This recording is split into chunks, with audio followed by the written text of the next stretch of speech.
Hey everyone, Knock the Hero here. Today I am playing Beacon Pines. This was recommended to me by another viewer.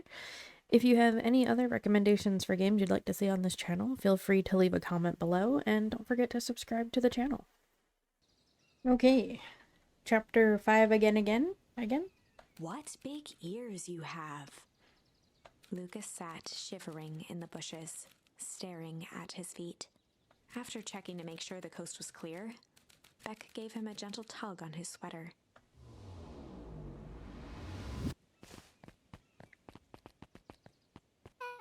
What's wrong? You look like you've seen a ghost. Why were you so scared of that old lady in the hazmat suit? That was my gran. That was your gran? Yeah. Okay, well, I'm sure there's a perfectly reasonable explanation for all of this. Let's just get to the treehouse and figure things out there. Lead the way.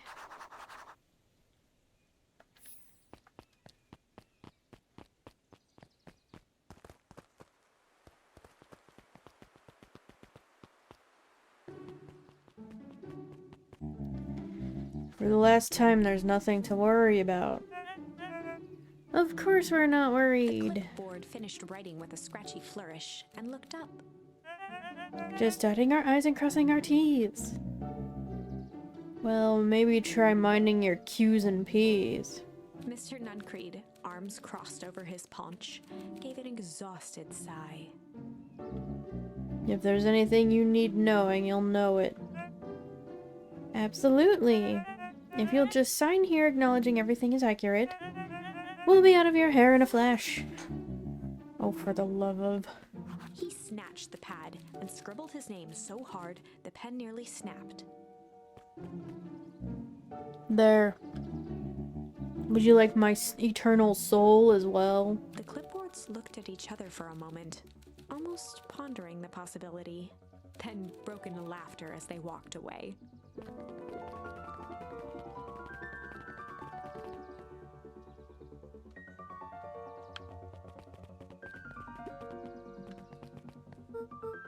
Hi, Mr. Nuncreed. Luke, let me give you some advice. The next time someone you don't know asks to hear your thoughts, give him a good hard bop right in the kisser. Oh, Grant tells me to just keep away from the clipboards. That's good, that's good. Your Gran is a smart lady, Luca. Speaking of which, you'd better run along home now. Too dark out to be wandering on your own. Uh-huh.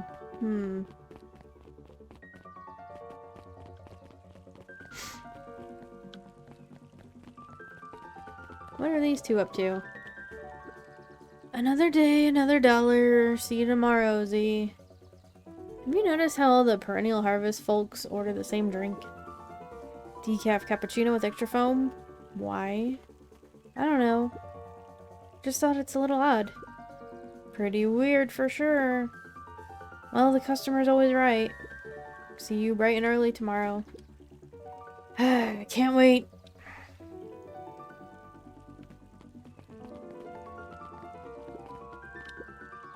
The answers you seek will be revealed to you in due time. The question is, the figure intoned, are you prepared to live with the truth? Oh. Okay.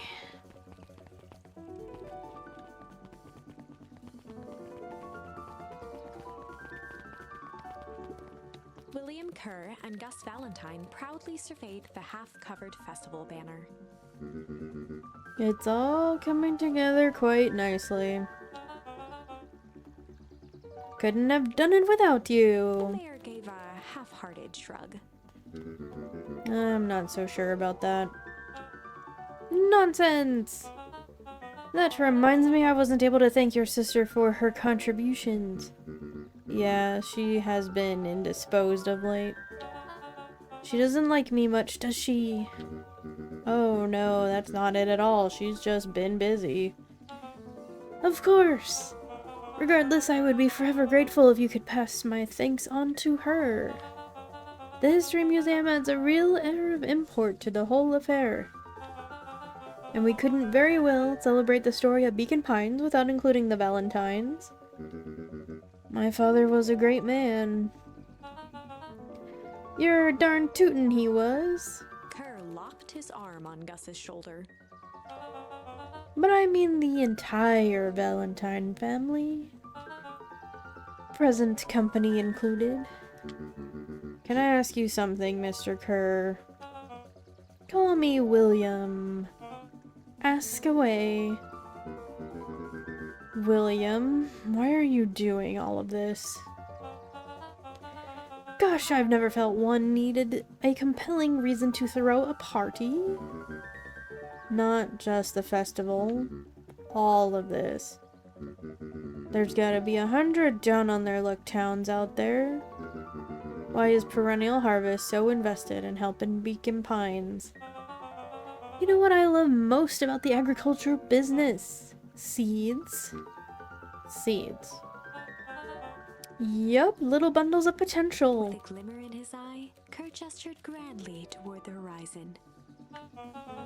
You treat a seed right, nurture it, feed it, and it can grow into something truly special. You see potential here. Undoubtedly. The seed of greatness is already under our feet.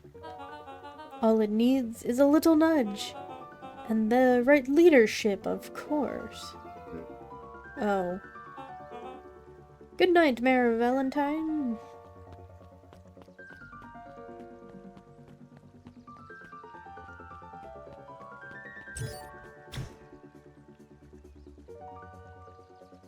Well, that was awkward.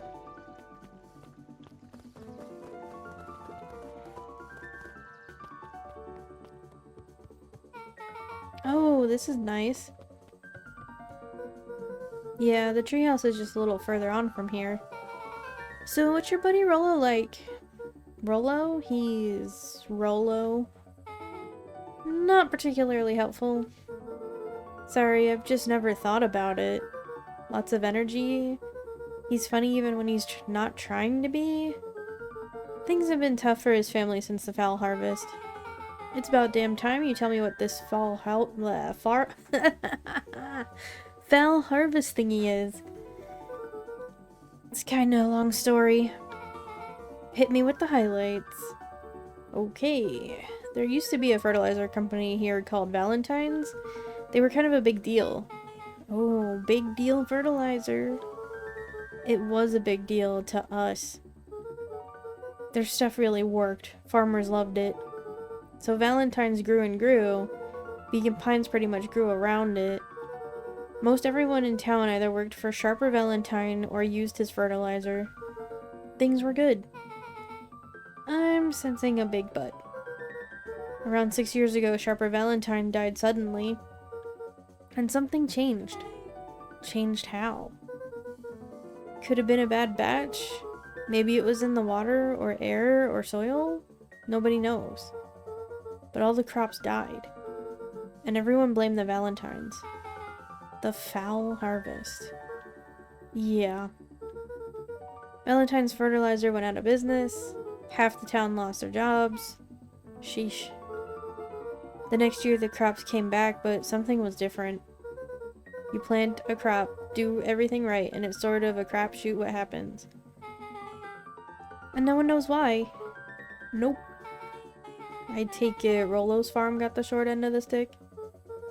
Yep, for some reason their farm was hit harder than others. That sucks. Things have gotten better since Perennial Harvest came to town. The Beacon Pines Reborn initiative. Yep, first thing they did was give the town a deep scrub. They even put us up in hotels, one town over for a week, while they decontaminated the groundwater. We'd better get going. Now, that sounds strange. Any more fishing things that I can do? Because I feel like I'm, like, missing one, or I don't know. Nope. Dang. Luca tied a shoe. What fish could resist? I mean, unless one of them is duplicate.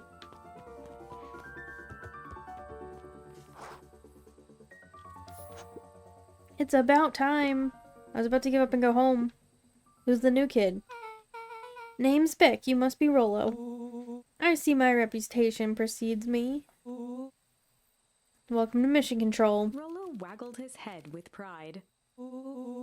You'll find we've spared no expense in construction. I've seen worse looking piles of junk. Thanks. Hey Luca, you know the security concerns we talked about? Yeah. While I was waiting, I made some improvements. Let me lock this baby down for a little test infiltration. Can't be too safe these days.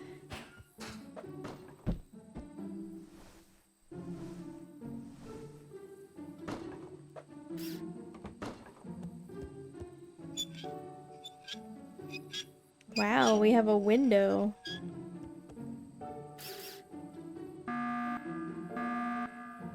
It's making noise. What is that? He goes all out, doesn't he? Always lavish.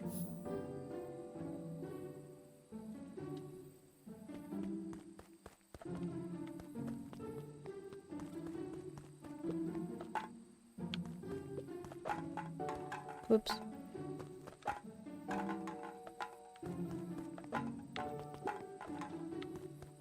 I'm leaving garbage everywhere, it's fine.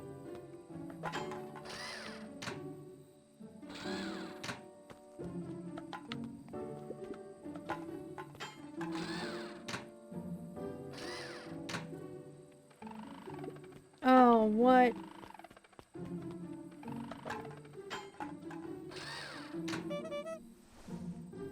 That's some crazy, like, defense system. Where'd you guys get all this junk in the first place? There's a guy in town named Jeff who trades us junk for snacks.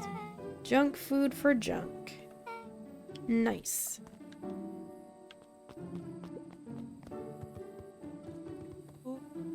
So, pretty sweet security, right? It was imaginative, I'll give you that. Luca, are we sure we can trust the new recruit? I'll vouch for her. Thanks, I guess. Oh, Luca, you promised to fill me in about the Valentine warehouse. Luca sucked in a long breath. So like I said, there was someone there. What were they doing? I don't know, but the place was lit up and active. Maybe they were squatters? I don't think so, it seemed more organized. When the man pulled me in, I saw some sort of equipment running. A man pulled you in? Yeah, but I got away. You keep saying it was a man. They were wearing a mask, right? Yeah. Then it could have been a woman. How did you get away? I grabbed a rock or something and broke their mask. They let go and I ran. Dang. That's intense. No wonder you freaked out when you saw your grandma. Yeah, that's the other part. On our way here, Beck and I saw Eris Valentine meeting with Gran, wearing the same sort of hazmat suit. Rollo let out a low whistle. And they weren't there for idle chit-chat. It was a proper clandestine meetup. So let me get this straight. There's an operation in full swing at Valentine Warehouse. You were almost abducted by a strange man or woman in a protective suit, and then you saw your gran in the same suit talking to Eris Valentine? Pretty much. I'm beginning to think this town is kind of awesome. Rollo and Luca shot back a look.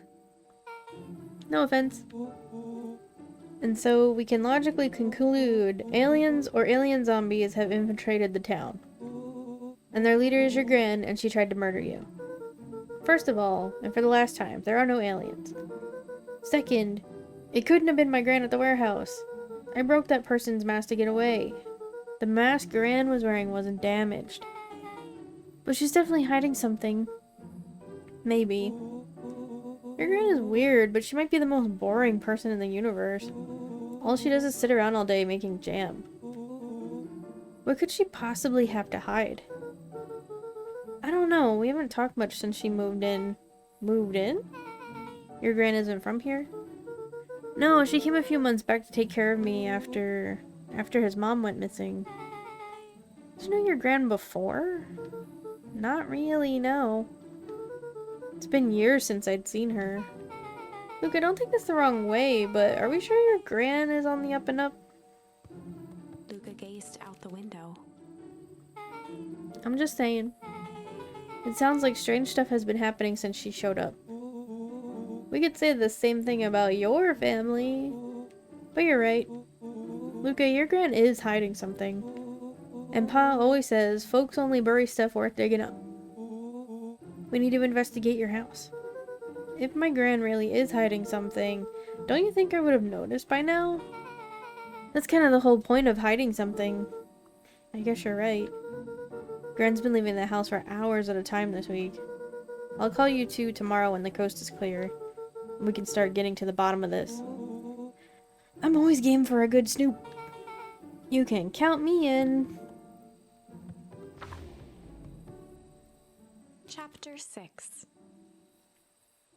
Well, I guess that's it for chapter 5-5. Now, chapter 6. Secret lair. Summer forged ahead, but the nights only seemed to grow colder. Luca walked home slowly under the pale starlight, cautious to avoid any more surprises lurking in the shadows. Peanut, you've been quiet this whole time. Reaching home, he slipped quietly into bed, half dreading what they might discover the next day.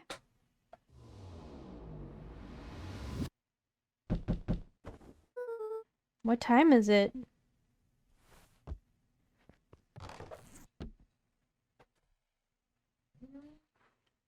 I don't know, what time is it?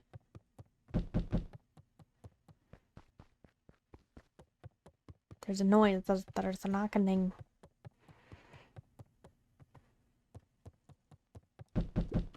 I'm trying. Rolo, what on earth is that?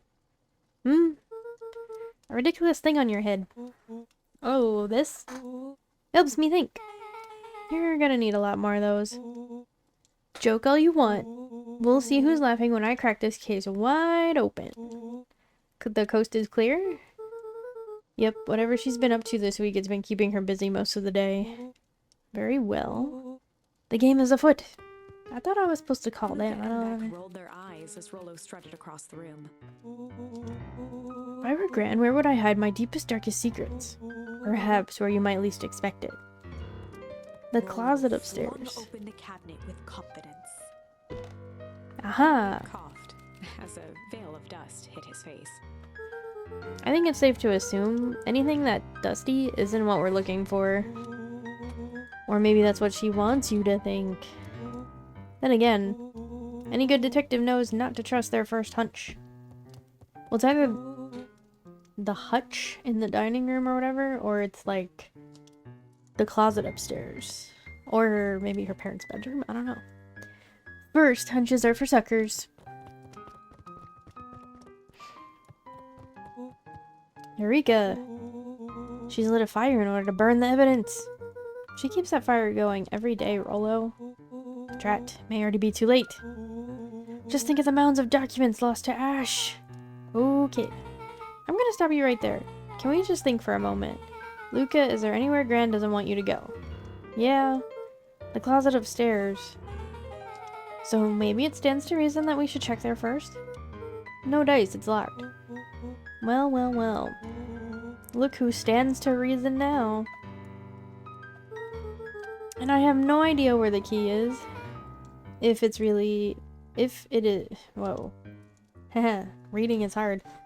If it really is important, then she probably keeps it with her. Anywhere else? She has her berry bushes. Who has ever thought, I'm going to take this important thing and huck it in a bush? True. Anything else? Maybe something out of the ordinary? Well, she is always worried I'll break her fancy dishware in the kitchen. But it doesn't matter anyway, I can't reach the latch. A look of realization crept onto Luca's face. All three kids snapped to glance at each other, then sprinted in turn toward the kitchen.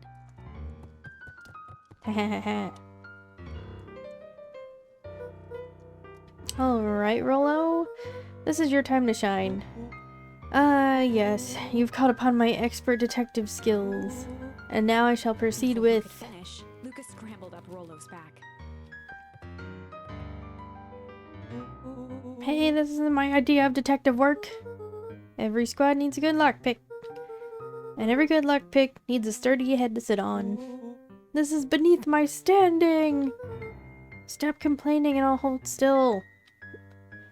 Got it. The three crowded around the hutch to peer in. With the glass doors opened, a perfect porcelain display gleamed in front of them. Their eyes searched for anything amiss, but the only distinct feature was its impeccability. Well, that was anticlimactic. Yeah. I don't really know what we were expecting. Like, oh hey, let me just yank on this random teacup and... on one of the teacups, it slanted forward with a hollow click. The entire hutch began to rustle and slide under its own power. What? Seems like your gran has been doing some remodeling. Dude, only two types of people have secret lairs. Evil masterminds and superheroes. So which one do we think she is? We're about to find out. Oh man. Okay, so more of an unhinged conspiracist vibe. Oh wow. Yeah, this cannot be good. We need to look around before jumping to conclusions. Luca jostled each cabinet drawer in turn. Only one was unlocked. He fingered through the filing cabinet, pausing at a bulging folder labeled Walter. For a long moment, he just stared at it. What do you got there? It's my dad. Looks like some of his old medical files.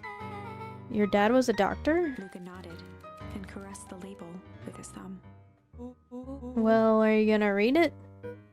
Here, let me help. Rollo swiped the folder from the drawer and began leafing through the pages.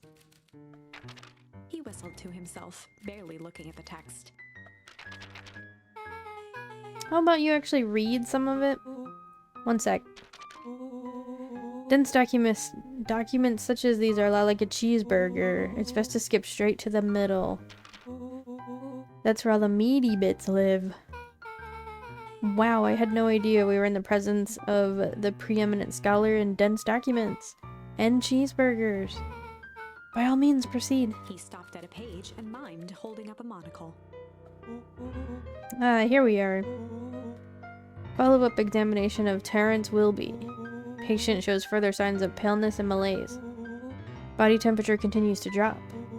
He now describes soreness of muscles and joints. This is similar to symptoms exhibited by Mrs. Wilby just a few days past. Still waiting on lab results from Joseph. Rollo looked up with heightened surprise. See? Creepy. Yeah, that's kind of disturbing. Who's Joseph? That's Mr. Nuncreed's name. Wait, Rollo's finger traced across the page. there's more scribbled in the margins. Could it be contagious? Mr. Wilby claims the tap water at his home has been contaminated. Perhaps environmental? Lab results only raise more questions. It's like he came back to this report later and made those notes. So it might be related to something else? Rollo scanned through several more pages. Here, the writing looks shaky. I just couldn't help her. This disease, or whatever it is, progresses so fast. And with his wife passing, Terrence's condition follows close behind. Exasperated by the loss. Enough is enough, I need to take matters into my own hands. Luca, staring blankly at the cabinet this whole time, spoke softly. What does it say next? Rollo rustled the folder, trying to loose more pages. That's where it ends. What? There has to be more. Luca frantically shoved the remaining cabinet folders, trying to find another labeled Walter. Luca, I think that's the only one. It's alphabetical, see? What did he mean enough is enough? How did he take matters into his own hands? This is bullshit. Luca slammed the drawer shut. A spider web of string connected photos of people from the town, interspersed with hastily scrawled notes. Well, she sure has kept herself busy. Is your guy a serial killer? Because I'm starting to get a vibe. Don't be ridiculous. Sure, she's just tracking the movements of everyone in town. Out of the kindness of her heart. She put little symbols by some of them. Yeah, Mr. Nuncreed has a check mark. The clipboards are all inside a big circle. My mom's are both on here. Both with question marks. Gus Valentine has a question mark. Eris has a question mark that's been crossed out. Mr. Kerr has a bullseye. The killer has chosen her next victim! We don't know what any of this means. Whatever it means, it's probably not good.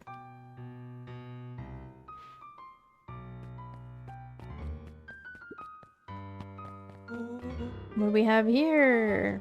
Barrels marked caution explosive. And jam jars? That's enough jam to feed the whole town. What kind of incendiary jam is your grand making? Oh. She wouldn't have had me walk around town delivering bombs, right? Only one way to find out. Rollo casually spun open a lid and dipped his finger in the jam. He Huckleberries. smacked his lips. A hint of brown sugar. And ink? What? Rollo plunged his hand in the jar, fishing out a soggy slip of paper. Aha! Rollo offered the slimy note to Luca and licked his fingers clean. It's addressed to Mrs. Fratelli. A grand jamgram? It says, last night I used the disguise Eris provided to scout the location. The timing window should be possible. Operation Sparkplug is a go. Oh man, are they doing a heist? Whatever it is, it can't be good. So, more a bombshell than a bomb, am I right? You're new here, so I'll let it slide, but I'm the bad joke guy around here.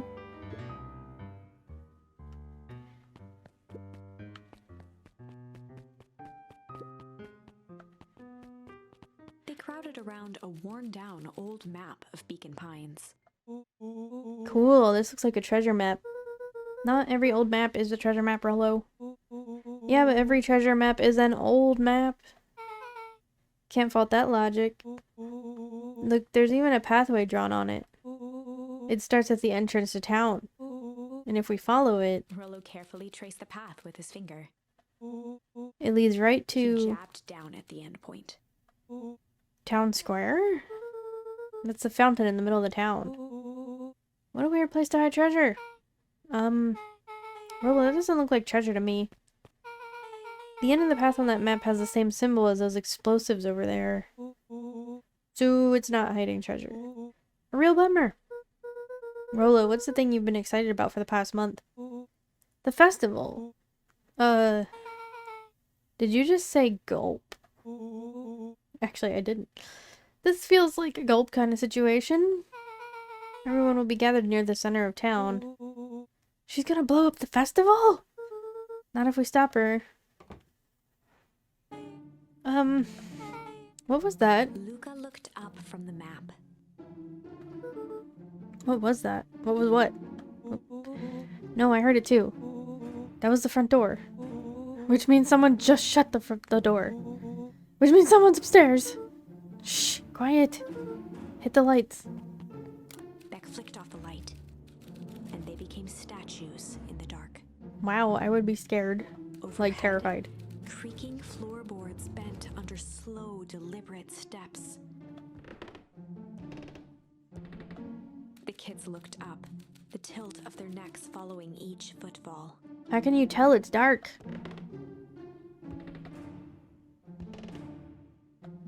Then suddenly, it stopped. Without realizing, they'd been holding their breath. All three exhaled shakily and glanced at each other. Y'all better escape out of there. A muffled male voice broke the silence.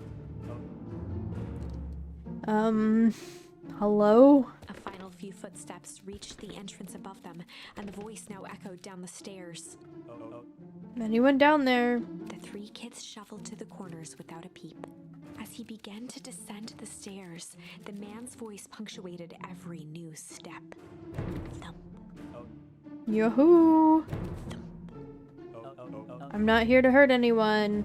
thump, I'm just here to help. just... At the bottom step, the man paused, squinting to search the room for signs of life. Huh.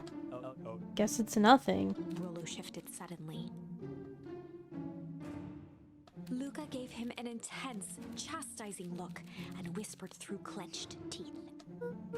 Rollo, don't! It was too late. Rollo was already inching toward the stairway. He screeched as he charged toward the shadowy figure. Flaming chicken coop! With all his weight, Rollo tackled the man to the ground. Rollo? Mysterious creepy man?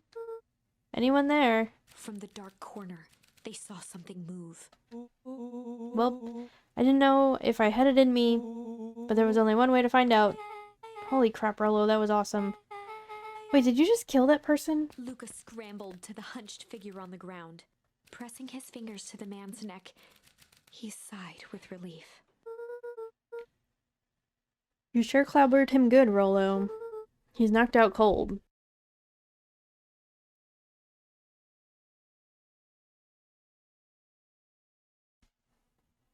As Beck flicked back on the light, Luca and Rollo both gasped in stereo. Mr. Tolliver? Chapter 7. The Interrogation of Hiram Tolliver. Oh man. Well, there's chapter 6. Alright, we got chapter 7. Gran's doing weird things in chapter 6 and 5 and the whole story. Hey. Still unconscious, Mr. Tolliver slumped heavily in a shoddy old chair. His hands were bound with rope, his feet tied with some loose string. The kids huddled in a circle, discussing their plan. One thing was certain, they couldn't just let Mr. Tolliver go. Why not? They needed to know what he was doing in Luca's house. After some deliberation, it was decided. They'd run the classic good cop, blank cop interrogation. Good cop. Hard cop. They'd run the classic good cop, hard cop interrogation. Rollo brandished a steely gaze. I've got this. Read about it 100 times. Oh man. You read about it? Rollo swaggered past the chair which propped up the slumping Hiram Tolliver. Without even looking at his captive, he began with a long, blustery drawl. Well, Mr. Tolliver. Mr. Tolliver remained motionless. Rollo spun around to face him. He'd clearly expected to rouse Mr. Tolliver with his booming voice. Mr. Tolliver? Beck and Luca gave each other an unsure glance. Rollo slammed his fist on the table. I said, Mr. Tolliver! He grabbed the table lamp and beamed it onto the unconscious face. Mr. Tolliver groaned and slowly lifted his head. He recoiled with a muddled, weary squint. What in the The world? chair wobbled as he attempted to straighten up. Who's there? Mr. Tolliver could only make out rough shapes through the glaring light. With a gruff tone, Rollo hoped to both conceal his voice and intimidate. I'll be asking the questions here, punk. Now, hold on, let's just calm down. Oh, I am calm. Calm as a carrot in dirt. As for you, looks like you're sweating. The doubtful expression on Beck and Luca's faces transformed into awe. We can do this my way, or... Well, let's just say I've never needed another way. Rollo, hitting his stride, was now channeling every detective trope his memory could recall. He slammed the table again. Now dance! What? I don't even... Mr. Tolliver's voice became desperate. He was nearly in tears. You've turned me down. How on earth could I dance? Dance with your mouth, punk! Spill the beans! What are you doing poking around this house? I'm here to help Juniper. To make sure everything's ready. Oh, so you're in cahoots with Gran? Gran. Mr. Tolliver was in a daze, now more confused than ever. Gonna help her blow up the festival, eh? Blow up the festival? Good He lord. shook his head, feeling more and more dizzy. No, you've got it all wrong. Where is she now? She's headed to the source. Source? What's the source? It's His where voice faded to a whisper. the town began. Where it all began. What is Operation Sparkplug? With that, Mr. Tolliver passed out cold. Rollo swung around with a repentant grimace. Damn, Rollo. I think you were a little too hard on him. What did he say about the source? It's where the town began? We need more information. Yeah, but we'd better not push Mr. Tolliver any further. Is there anyone else who might know more? What about the History Museum? It just got set up for the festival. Now that tent was put up by the Valentines. Everything they do is just a bunch of fluff to glorify themselves. Is there anything more reliable? The library? If there's any information about this source thing, Cato can help us find it. Let's go get some answers.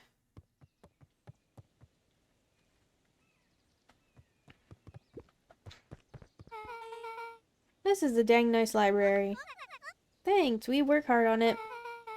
Aren't you a little too adorable to be a librarian? Adorable?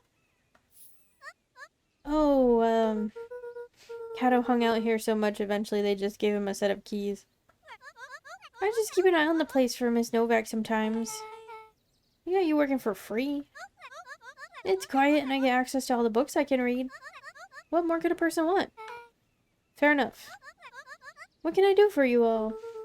We need a favor. I already told you and Rollo. I can't put you any higher on the wait list for the next Hank Atomic. And if you're here with more candy, I'll have you know I can't be bought. Call it a personal code of conscience. Actually, we're looking to do some research. Now you're speaking my language. What are you looking for? But that's the thing, we sort of don't know. What do you got in the history of the town? There's the county record archives. What's in those?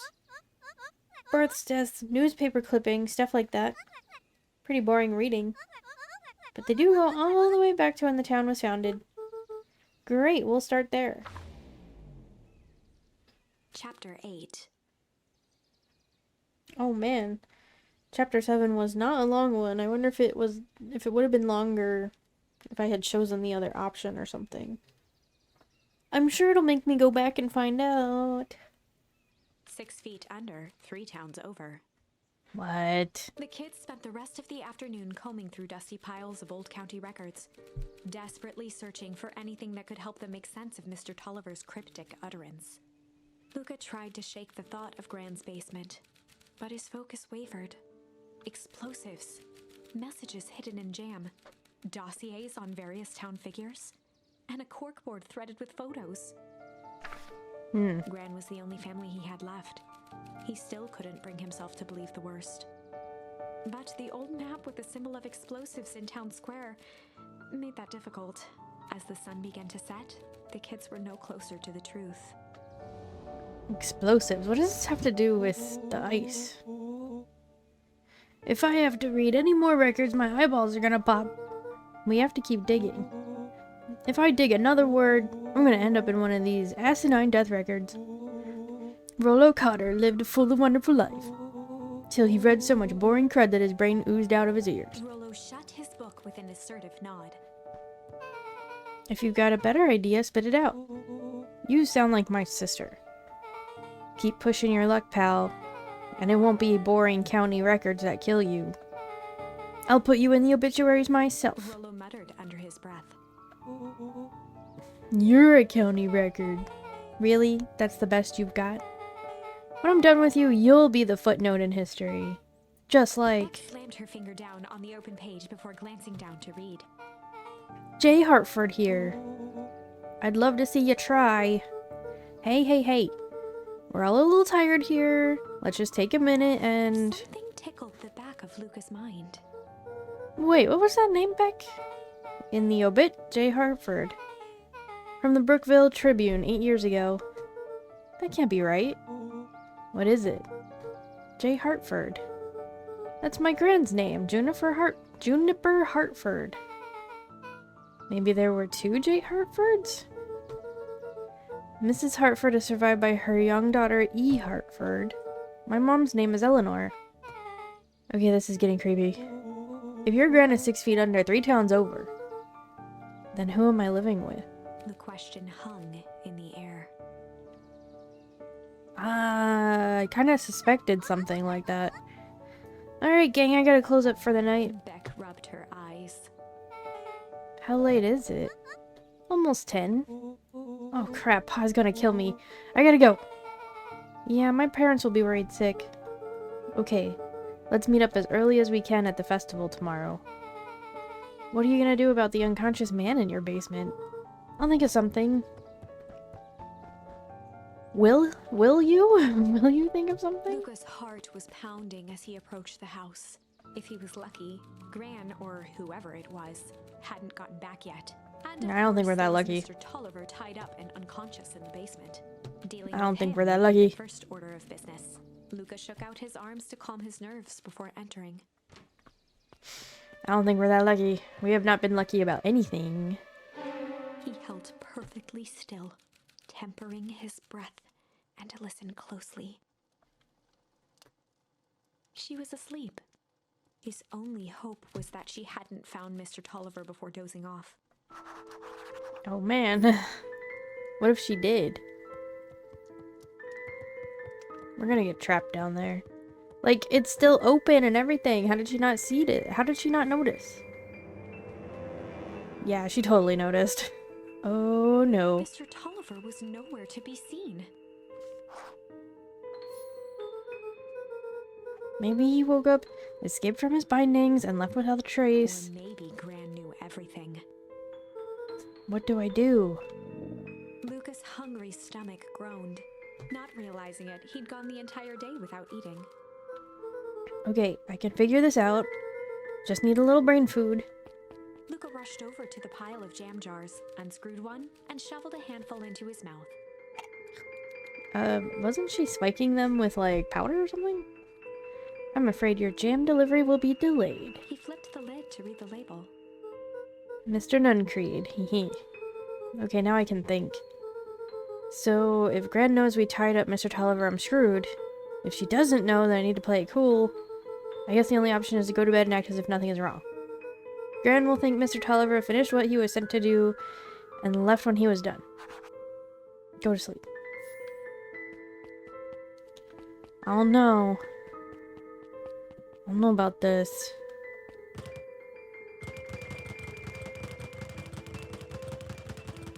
I don't know if making noise is like the right choice.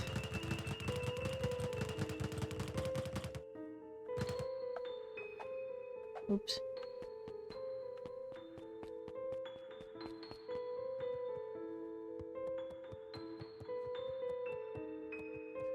She's gone. Oh god.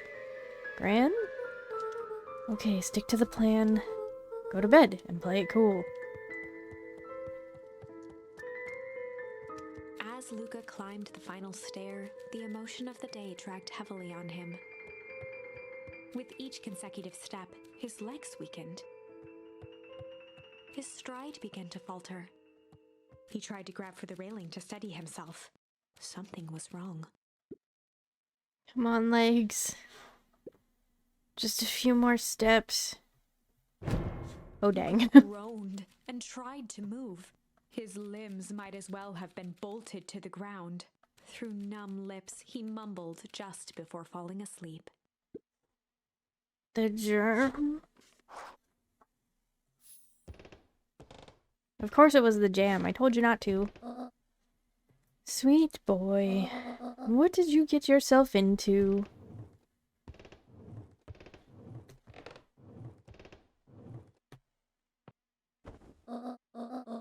Rest now and let me handle everything.